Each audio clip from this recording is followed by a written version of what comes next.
tentang pening. Kalau gigi kuning itu bawaannya kok pening ya, suka nggak pede gitu ya kan.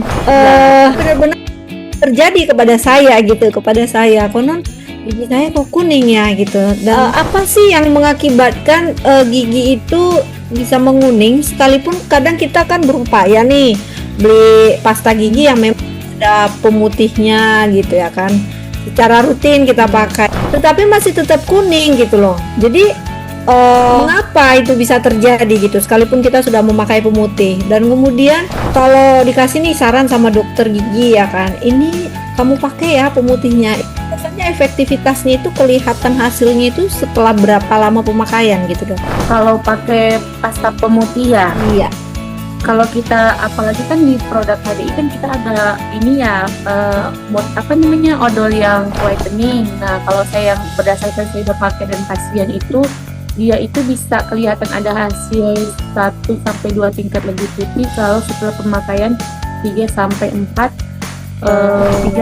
kotak dipakai sehari 2 kali rutin. Begitu.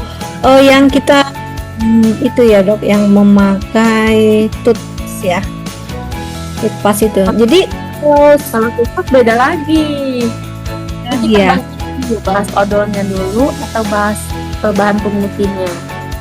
Oke, kita bahas odolnya. Yang pertama gini nih, mengapa nih gigi tetap kuning sekalipun sudah memakai pasta gigi pemutih secara rutin gitu loh. Mengapa itu gigi bisa tetap menguning gitu?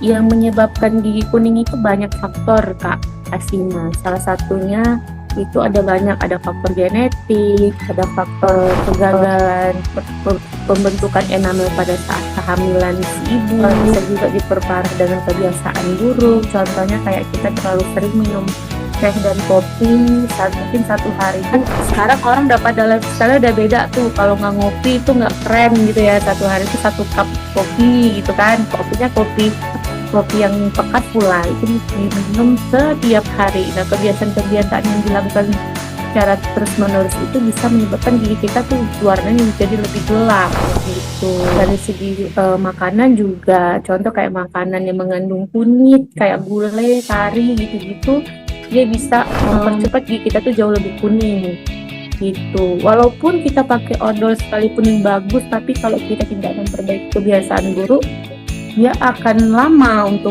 naik putihnya begitu. Makanya buat pusing memang. Oh gitu ya dok ya. Dari makanan, faktor genetik tadi dokter Dinda ada singgung sedikit ya, mulai dari masa kehamilan ya.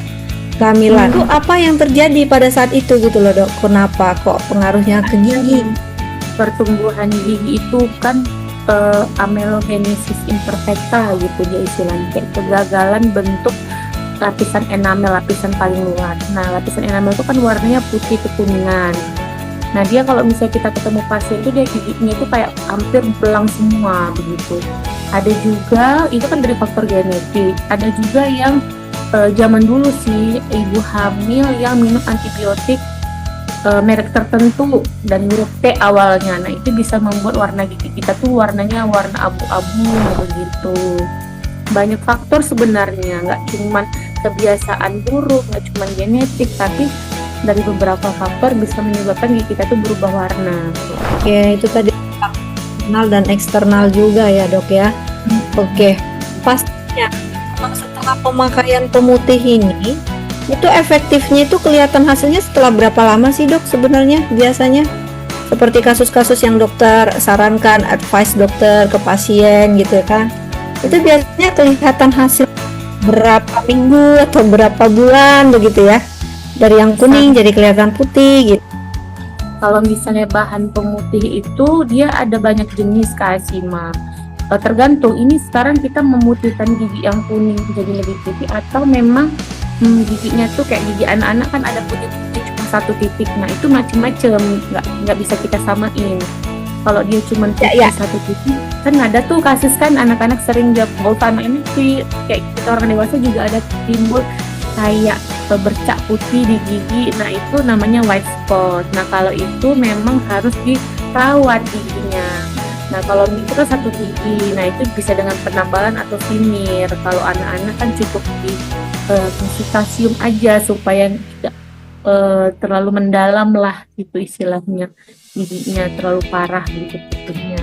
Tapi kalau misalnya yang kayak kita nih yang udah berumur gitu ya 30 tahun ke atas kan biasanya gigi kita udah mulai kuning. Nah itu nggak bisa cuma dibantu sama odol aja, bisa sih tapi lama, butuh waktu 3 sampai 4 bulan kalau pakai odol whitening kita itu.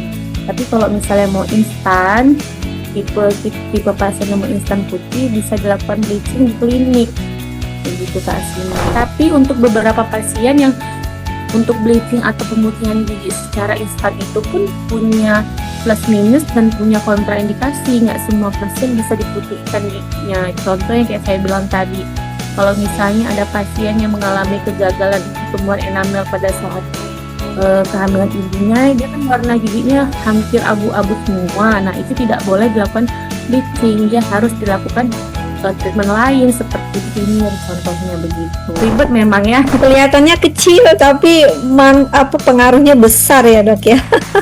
Iya benar.